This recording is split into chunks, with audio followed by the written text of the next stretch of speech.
Yeah, I just realized in my last one I forgot one of the most important ways to fix it. Get the proper people elected, flip the whole thing, and never stop striking, but lawsuit after lawsuit after fine after lawsuit. The people with actual power won't change it because they want to. They got to. They'll change it because it affects their wallets. So, sue the cops, sue the city. Every time anything happens, you don't only sue the person directly responsible. No matter what your lawyer says, you sue as many people as possible. And you start a GoFundMe. Because the more money you take away from them, even if it's on a charge that your lawyer says isn't going to stick, it doesn't have to. It just has to piss them off. You hit them once, you hit them again, you hit them again, you hit them again, you hit them again. Then you strike, strike, strike, strike. Same reason people are trying to call off the quarantine. It's because it's affecting people's pocketbooks. It's affecting big business. So you got to make racism and hatred affect their pocketbooks. Then they'll want to change it.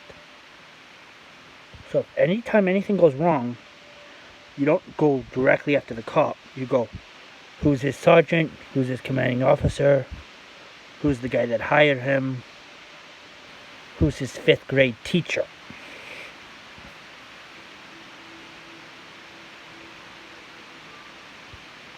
And then you sue them. You strike outside their houses. You strike outside their businesses. You make the business lose money by striking outside it. You make them personally lose money by suing them. And you make them look bad.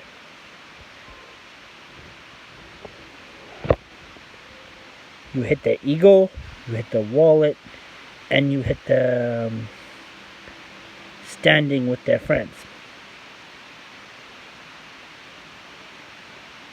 With their crew. Then they'll want to change things.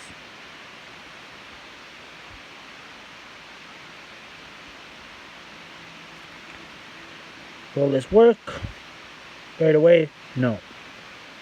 Will it work if we never give up? To a point. And another thing. Fear. Same way I think we should cure all kinds of racism and hatred. When the cops get convicted, they don't go to a prison. They don't go to a regular prison. Same way I figure I'd solve racism everywhere. If you're racist against Mexicans, you go to a prison owned by the cartel. If you're racist against white people, you go to a prison owned by the Aryans or something. If you're an Aryan, you go to a black-owned prison, like somewhere where some. So, grab these cops that everybody knows is a racist bitch that killed the guy, and stick him in a middle of Detroit prison. Not in a special population.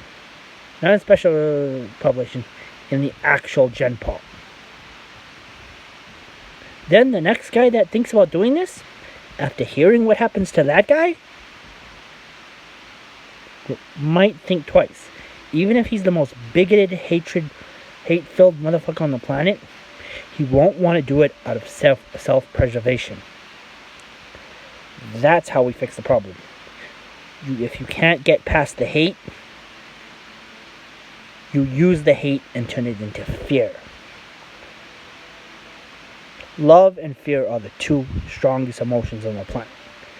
If we can't get them to love everybody like you should, you get them to fear making that mistake. Same thing as pedophiles. You can't cure the mind, so you stick a pedophile in general population, After a while, nobody will hurt a kid. You stick a racist cop in the general population, after a while, no more racist cops. And I get this kind of sounds like using terror, but terror works. Why do you think terrorists do it? Putting the fear of God into somebody works. Same reason cartels leave body parts in spread all over the place. Same reason an ice pick to the back of the brain used to work back in the day. It wasn't the most effective, but it's scary as hell. You can't get love in the immortal words of, I forget, famous mobster in a movie. If you can't get them to love you, get them to fear you. Then you get them to respect you. After they respect you, they'll learn to love you. I know that logic doesn't make sense, but think about it. You get them to be afraid to cross you. That earns their respect. And after a while, you can get people to go from respecting you to loving you. And if everybody loves everybody, there is no hate.